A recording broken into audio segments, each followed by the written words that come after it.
This would be a very interesting video on the current great music war which we are experiencing in the music industry.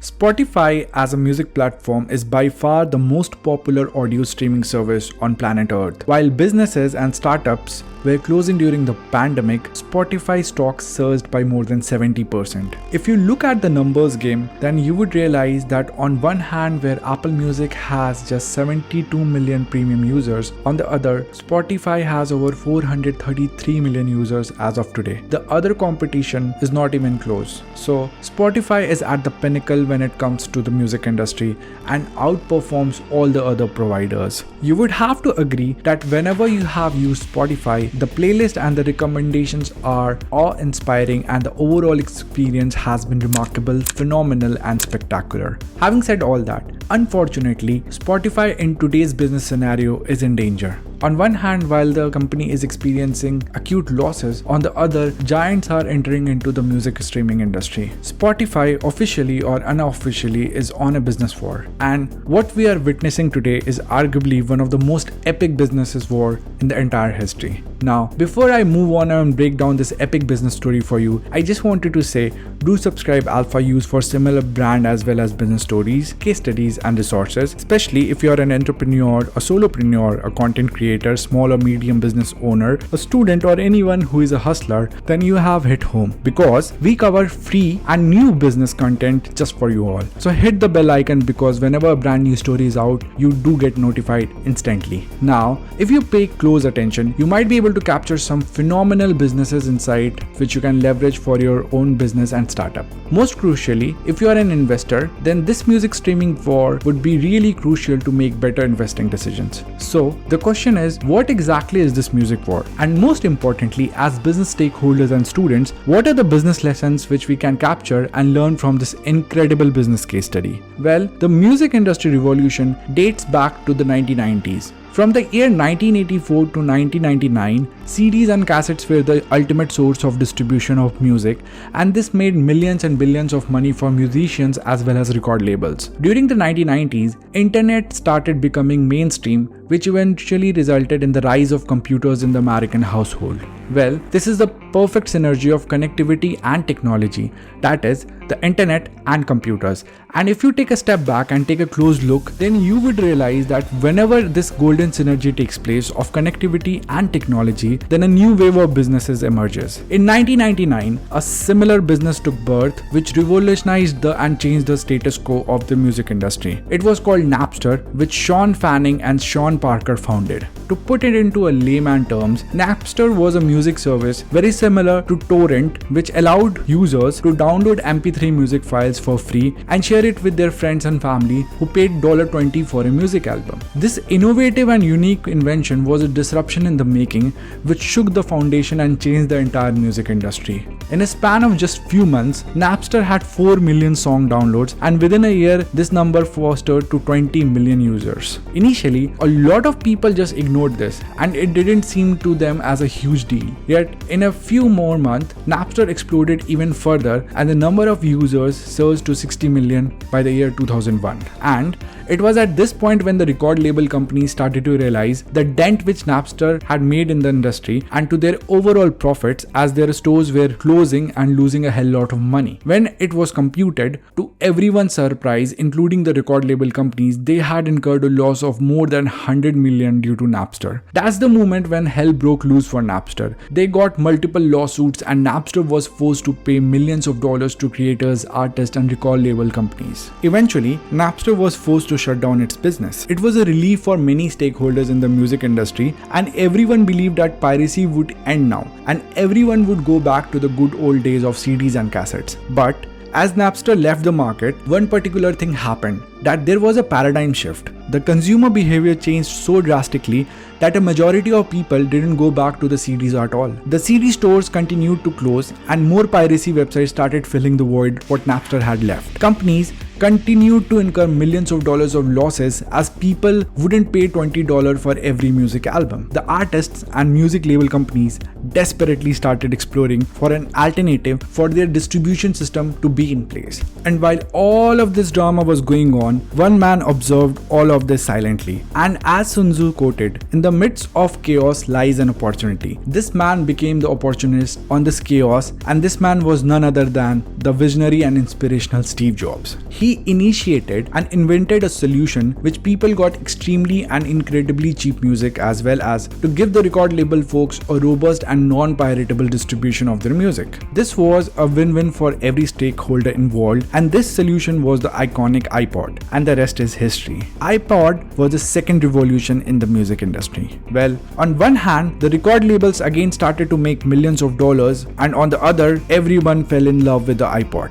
Yet, there was an issue. A big issue. In fact, two of them. Firstly, not everyone has an iPod or a MacBook, and secondly, not everyone had the ability to purchase each album. Though, one thing which everyone had was the internet and computers. Now, as I mentioned earlier, wherever there is a culmination of technology and connectivity, there is a birth and rise of various businesses. So, this gave rise and birth to a new generation of entrepreneurs, and one of them was none other than Spotify, which started way back in the year 2006, emerging as one of the most successful company in this segment. Spotify decided to create a music streaming service that everyone could use for free, and they had the option to subscribe after learning from customer complaints and pain points. This is where Spotify deploys its freemium model, but this time it wasn't simple because they were aware of what happened to Napster, and the subscription model was significantly more complicated than the discrete model of iTunes, because purchasing a $1 album from iTunes was rather straightforward, where the revenue share was, for instance, 80% to the record labels and 20% to the platform fees, and it's quite simple. Yet, when it comes to the subscription, especially the freemium model, then the entire model becomes more challenging and complex.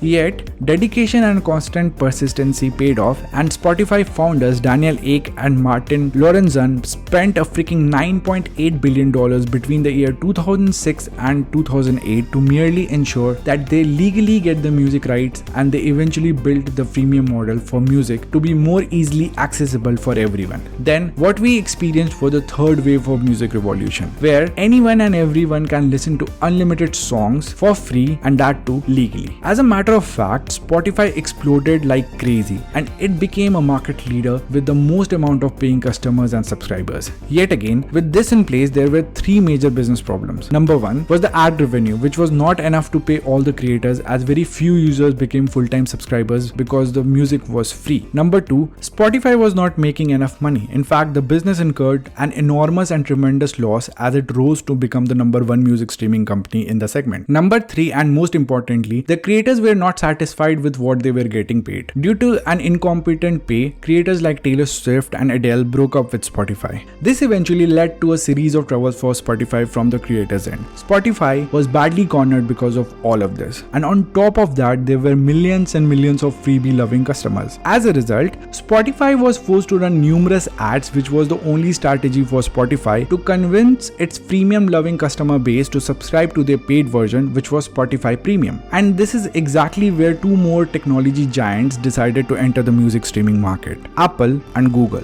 the two biggest technology giants in the industry. In 2015, Apple announced that it is going to kill iTunes and will launch a subscription model very similar to Spotify. Apple became a direct competition to Spotify. Not more than 5 months also, Google, which owns YouTube, entered this great music streaming war with YouTube Music in the November of 2015. Now, if you pay a closer attention, then you would realize that in this streaming competition, both these giants, Apple Music and YouTube Music, were built upon Spotify's weaknesses and flaws. If these giants do a little tweak and adjustment here and there, then Spotify could be killed. There is quite a possibility for a social media revolution on Google's YouTube. Now, you might be wondering, how the heck is that even possible? If you look at this table, then you would realize that Apple Music uses a premium model and is exclusively available to Apple users, whereas Spotify and Google's YouTube Music is available to everyone and employs a freemium business model, giving them a larger, wider and a bigger audience. Currently, Apple Music has 1.65 billion users worldwide, while Google Google's YouTube Music has 2.1 billion users. When it comes to Spotify, the number of users are merely 422 million.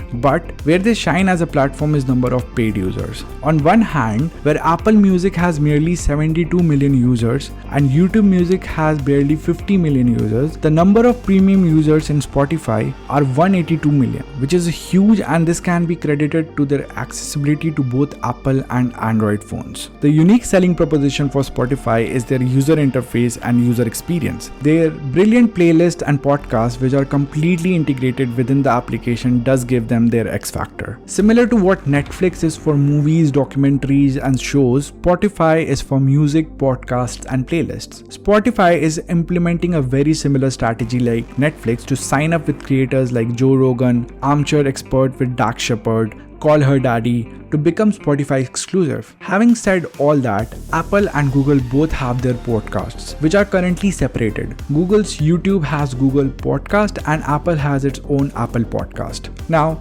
ladies and gentlemen, here comes a very crucial difference. While Apple Music has a revenue of more than $4.1 billion with a minimal amount of profit considering it's an ecosystem product, Spotify, which is a standalone service, has incurred a loss of $698 million with a revenue of $9.2 billion. YouTube is way ahead in this game. It has staggering revenue of $19.7 billion mainly because of its video presence. Another fun fact is YouTube is one of the most widely used platforms to find musicians and artists. Now, if you take a step back for a moment and notice this from a business sense, then you would realize YouTube is the only platform out there which can take all the unique propositions which Apple and Spotify has in its own platform. Firstly, you already search for songs through lyrics from Google and YouTube, which is a unique selling proposition for Apple Music. Secondly, you can ask Google which song is being played, which is nothing but a Sajam feature. Lastly, and the most crucial one, is that Google has Google Podcast and a huge community of creators who are already producing podcasts. Every creator is aware that YouTube as a platform is one of the best to create content, and YouTube does understand and take into consideration their preferences. Now, if YouTube rolls out an update tomorrow specifying that Google Podcasts are now integrated with YouTube Podcasts, then do you have a clue what would happen? Well, it will encourage another humongous and massive wave of creators to flock to YouTube and publish their audio work there. As of today also, there are so many audio makers who deep down desperately want to be on YouTube, as that will give them more eyeballs and visibility. If YouTube algorithm favors them, then it would be a complete game changer for them, and considering the fact its accessibility to both Android and iOS, the user base becomes insanely massive. So to put that into perspective, YouTube is best of both the worlds, Spotify and Apple. And if it is integrated with Google, it becomes invincible. YouTube technically would become a monopoly, and it would be hard to beat it in the content space. It would be very much like what Instagram is now for social media platforms. What I personally feel that one fine day, Google would come up with a mind-boggling grand announcement which is going to disrupt the business dynamics of Spotify. Well friends, that is what the great music streaming war beholds. Also, I have created an episode on how Spotify is still killing Apple Music, which you can check below in the description, or I'll put it on the I button above as well as at the end of this episode. And now, let us move into the most crucial part of this episode, which is what are the business lessons which we can learn from the unique and interesting case study which you can contemplate upon and also might apply in your current or future businesses. Lesson number 1. Being the first in business, what particularly the world refers as the first mover advantage, is not always an advantage. In fact, the case studies which I read and present, I presume that first mover is never an advantage, and preferably a second mover is a better place to be in, as you can learn from your competitors and build on that. In this example, Spotify was built over iTunes, whereas iTunes was built over Napster, and Apple Music and YouTube was built over Spotify. Hence, if you are the first mover, you must be extremely careful, and if you are the second mover, you must be pleased but equally cautious and aware of the mistake that the first mover did. Lesson number 2. There would be a lot of businesses which would disrupt. There would be a lot of businesses which would get eliminated and closed down. And there would be a lot of businesses which would adopt to the growing needs of its customers. But one thing which you need to remember, irrespective of any businesses services which comes or goes, the consumer behavior once altered remains the same and will exist or enhance. In this case, there was a paradigm shift from CDs and cassettes to music streaming. Well, though majority of people ignored it and also in few cases wanted to reverse it, you as an entrepreneur do have the opportunity to seize this and explore a solution which looks forward towards technological advancement rather than backwards. The man who made use of this opportunity was none other than the visionary and inspirational Steve Jobs, who capitalized on the behavioral change of the people which Napster had established. I'll cover a case study on Napster in more detail, so do consider to subscribe. The most important thing out of all is do remember that where there is a synergy of technology and connectivity, that is a very sweet spot for revolutionary startups to sprout. Netflix, Uber, Airbnb, Amazon, Apple, Google, the list goes on. In these examples, it's computers and internet. But in the following years, as we move into Web3 and technologies like Metaverse, Internet of Things, quantum computing and artificial intelligence, then it will be synergy of these things and internet. So this is exactly where you would discover your unique and brilliant idea to build a phenomenal and amazing business, and as business stakeholders and investors to find a gem in the stock market. So do subscribe to Alphause for brand as well as business stories, case studies and resources. Well, that's all from my end. Again, do like and subscribe to make the YouTube algorithm god happy, and for more insightful business case studies and resources, hit the subscribe button. Check out the next episode here. Until then, peace out.